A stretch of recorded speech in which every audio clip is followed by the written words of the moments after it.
మరణాత ఈరోజు దేవుని వాక్యం చదువుకుందాం. మొదటి పేతురు పత్రిక 5వ అధ్యాయము 7వ వచనాన్ని చదువుకుందాం.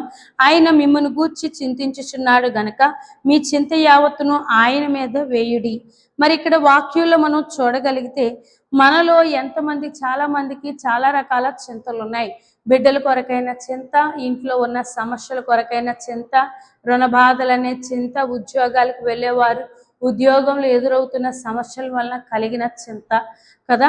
మనలో ఎన్ని రకాల చింతలు అయి ఉన్నాయో ప్రభు అంటున్నారు, మన కొరకే చింతిస్తూ ఉన్నారట.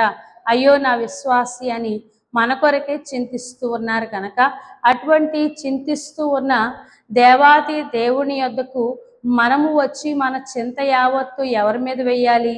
ప్రభువు మీద వేసినప్పుడు మనలో ఉన్న చింతను తీసివేసి దేవుడు అద్భుత కార్యం చేస్తాడు కనుక ఎంతమందికి మీ మనసులో చింత ఉందో ఎవరికి అప్పచెప్పాలి?